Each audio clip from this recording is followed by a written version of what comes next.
Assalamualaikum warahmatullahi ta'ala wabarakatuh. Alhamdulillahi rabbil alamin. Wa sallallahu ala sayyidina Muhammadin wa ala alihi wa sahbihi wasallam. Amma ba'du.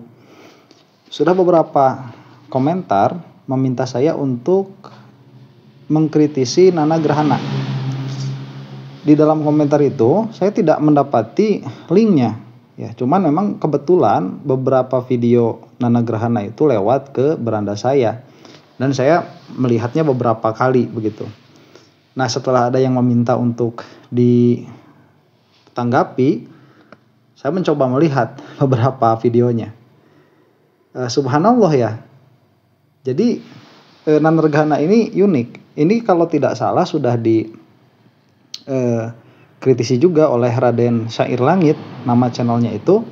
Dan subhanallah, Raden Syair Langit ini sejauh yang saya tahu dan sejauh yang saya lihat, beliau itu termasuk orang yang memiliki concern terhadap umat, yang menginginkan umat itu beragama dengan cara ahlu sunnah wal jamaah, bukan secara serampangan. Maka saya memaklumi ada kritikan dari Raden Syair Langit kepada Nana Gerhana. Saya sangat memaklumi itu dan saya tidak mempermasalahkan hal itu, karena itu memang seharusnya dikatakan kepada orang yang model-model Nana Gerhana ini. Nah, cuman ya cara saya memandangnya berbeda dengan Raden Syair Langit, dalam pengertian saya lihat beberapa videonya itu, maaf begitu ya, saya tidak mendapatkan hal yang salah dari perkataannya sama sekali.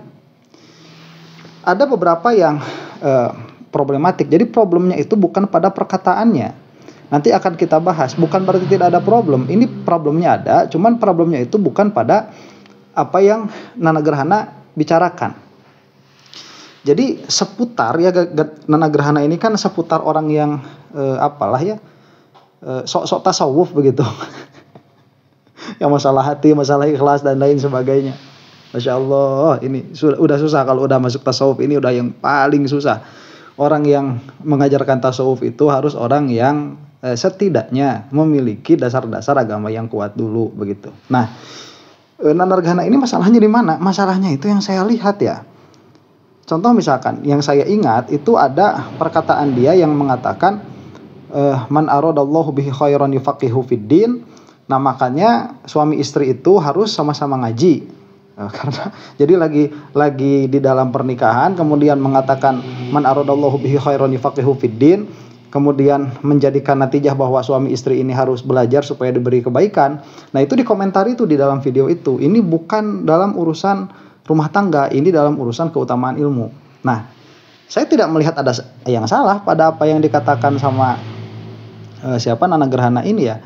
Kenapa? Karena memang itu kan secara umum. Adapun suami istri itu secara khusus. Jadi juz'inya. Jadi kalau ini kena secara umum, semua orang yang Allah kehendaki kebaikan, maka dia itu akan diberi kefakihan dalam agama. Sedangkan kefakihan itu, pemahaman itu harus dicari lewat jalur taklim, maka semua orang harus taklim apabila mau mendapatkan kebaikan, termasuk di dalamnya suami istri begitu. Nah, itu untuk saya nggak ada masalah. Meskipun ada yang melihatnya salah begitu, saya mah tidak melihat itu sebagai kesalahan. Kemudian ada yang ditampilkan oleh Raden Syair Langit ini, yaitu yang mengatakan secara garis besar begitu ya, jangan menggibah orang yang zina, jangan menggibah orang yang maling dan lain sebagainya. Ini kan perkataan betul ya, karena itu termasuk aib diri begitu.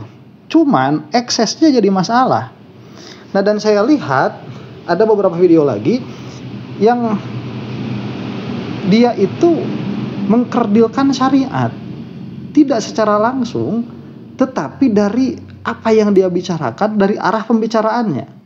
Jadi kalau kamu itu hadir di majelisnya Nana Gerhana, tatkala kamu keluar dari majelis itu, apa yang akan kamu dapatkan? Yang akan kamu dapatkan itu kurang respek terhadap ustadz yang ada di kampung dan tidak respek terhadap syariat. Itu yang saya dapatkan secara umum. Mohon dikoreksi apabila saya salah. Ya, karena saya tidak memiliki waktu banyak untuk untuk melihat satu-satu videonya begitu ya, tidak saya. Cuman ini secara zon saja, secara sangkaan, kebiasaan dari orang-orang seperti ini itu ya begitu. Dan saya tidak mendapati video-videonya itu yang membesarkan syariat. Saya tidak mendapati itu. Jadi bagaimana juga dia sholatnya saya pun nggak tahu, karena memang saya tidak pernah melihat dia itu mengajarkan sholat kepada jamaahnya.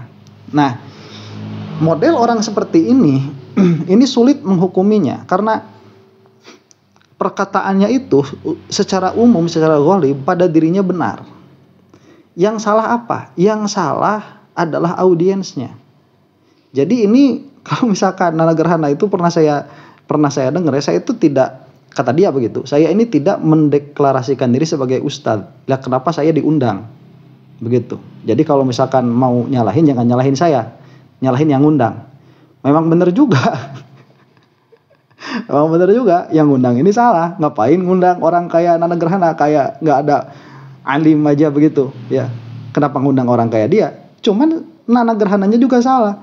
Lah udah tahu bukan ustadz, kemudian diundang sebagai ustadz, ngapain datang? Ya. Dulu itu saya pernah cerita ini kisahnya Syekh Fakhruddin Ar-Razi, yang mana beliau itu selalu menantang para ustadz di zamannya untuk datang ke rumah beliau. Kalau tidak berarti kamu merasa lebih tinggi ilmunya daripada saya, kata Syekh Fakhruddin Ar-Razi itu. Kemudian ada satu orang yang namanya Syekh Najmuddin Al-Kubro, beliau tidak datang. Dan tatkala didatangi oleh Syekh Fakhruddin Ar-Razi, "Duhai Najmuddin, kenapa engkau tidak datang ke acara saya?" Syekh Najmuddin Al-Kubro berkata, "Yang Anda undang siapa?" Kata beliau, Syekh Fakhruddin Ar-Razi, "Yang saya undang adalah para ulama di negeri ini." Malah kalau tidak salah itu sedunia yang beliau tahu begitu. Syekh Najmuddin Al-Kubro berkata, "Saya bukan ulama, makanya saya tidak datang." Nah, dari saat itulah Syekh Fakhruddin Ar-Razi belajar kepada Syekh Najmuddin Al-Kubro begitu. Jadi ucapannya itu memang kontradiktif dia itu. Jadi gimana ya cara itunya? Disalahkan dari omongannya nggak bisa. Tapi dari gaya bicara dan apa maksudnya gaya bicara itu apa ya? Gaya bicara itu bukan intonasi, bukan, tetapi arah pengajian yang dia arahkan. Sehingga tadi yang saya bilang, orang itu keluar dari majelisnya Nana Gerhana itu dapat apa? Dan ini bukan bualan ya. Saya itu punya jamaah yang suka sama Nana Gerhana. Itu kesimpulan beragamanya ruwet. Kesimpulan agamanya itu acak-acakan. Memang tidak sampai kepada akidah, alhamdulillah begitu ya. Selama yang saya tahu tidak sampai kepada merusak akidah, mengatakan ruh qadim, misalkan mengatakan Allah. Enggak separah siapa sih itu, sampai lupa saya namanya itu. Si Mario itu ya. Abu Marlo, nah itu nggak separah Abu Marlo, nggak separah kemudian si Saiful Karim, itu nggak separah itu memang. Tetapi ya tetap saja dia itu tidak layak berkata hal-hal seperti itu pada majelis yang dia diundang di situ. Nah, yang mau saya utarakan ini sebetulnya permasalahan besar. Jadi orang-orang yang sok-sokan tasawuf itu nggak pantas ngobrol di panggung. Lah kok tasawuf di panggung? Yang jadi jamaah ibu-ibu kawinan. Ya gimana sih? Itu bukan tempatnya. Nah, ini saya ada kitab ya, Risalah Kusyairiyah. Ini di dalam qala al-Imam rahmatullah alaih ada perkataan dari Abu Abdullah bin Khafif. Ini menjelaskan kebesarannya Imam Al-Harits Al-Muhasibi. Kata beliau begini, "Iqtadu bi khamsatin min syuyukhina wal baquna sallimu lahum halahum Al-Harits bin Asad Al-Muhasibi wal Junaid bin Muhammad wa Abu Muhammad Ruwaimun wa Abul Abbas ibnu Atta wa Amr ibnu Uthman Al-Makki li'annahum jamma'u bainal ilmi wal haqa'iq." Ini kata Abu Abdullah bin Khafif. Beliau itu salah satu Asy'ariyah Maturidiyah. Madhab akidahnya itu. Kata beliau begini, "Ikutilah 5 guru kami." Jadi dalam pengertian kalau mau punya guru itu 5 ini cukup, ya. Ikuti 5 saja. Siapa saja itu? Itu 5 saja, dan selain yang 5 ini sudah pasrahkan saja keadaannya kepada mereka, begitu. Dalam pengertian jangan punya suudzon, tetapi tidak usah diikuti. Siapa saja mereka itu? Al-Harits bin Asad Al-Muhasibi, Junaid bin Muhammad, Abu Muhammad Ruwaim, Abul Abbas bin Atta, Amr bin Uthman Al-Makki. Alasannya apa? Hanya yang 5 ini. Nah, ini taklilnya. Berarti selain yang 5 ini, kalau misalkan itu ada, maka ikuti juga. Li'annahum jamma'u bainal ilmi wal haqa'iq. Karena mereka itu mengumpulkan di antara ilmu dan haqa'iq. Nah, nanti di dalam syarahnya yang dimaksud dengan ilmu wal haqaiq itu, mereka itu menyatukan antara syariat dan tasawuf. Ya, dan kalau bahasa kita kan syariat hakikat begitu ya. Itu udah bahasa di Sunda itu, di Indonesia. Itu menyatukan antara ilmu ahwal dalam pengertian ilmu qalbi dengan ilmu syar'i. Nah, begini nanti akhirnya ya. Kenapa kalau mau mendengarkan orang itu harus mendengarkan orang yang memiliki kedua ilmu ini. Ilmu qalbunya harus ada, ilmu syar'inya harus ada.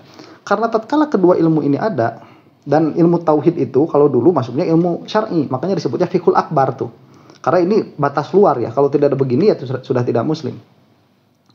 Ini kalau memiliki ilmu yang yang masagil bahasa Sundanya itu, yang komplit seperti ini, maka dia bisa mengajarkan ilmu sesuai dengan audiens. Jadi tatkala audiensnya ini kurang dalam bab fikih, sang guru ini akan mengajarkan fikih. Tatkala sang audiens ini kurangnya dalam bidang tauhid, meskipun fikihnya kurang, pasti tauhidnya dulu. Begitu. Dan tatkala misalkan audiensnya ini tauhidnya sudah, fikihnya sudah, kan berarti kan tinggal ikhlasul amal, maka akan memberikan tasawuf. Nah, ini kriteria guru yang bisa diikuti. Di dalam syarahnya secara garis besar seperti itu. Ini bagus sekali kitabnya ya, kitab Risalah Qusyairiyah dengan syarahnya. Nah, Nana Gerhana dalam perkataannya yang dia katakan di atas panggung, saya tidak menemukan kesalahan. Tetapi dia salah dalam metode. Kok yang kayak gitu diomongin di umum? Dalam pengertian di umum itu nggak ada syariatnya sama sekali. Ini bukan pada tempatnya. Jadi sejauh-jauhnya gitu ya, karena saya tidak tahu juga orangnya itu secara dalam bagaimana. Orang ini tidak layak didengarkan perkataannya karena dia tidak mengetahui siapa audiensnya.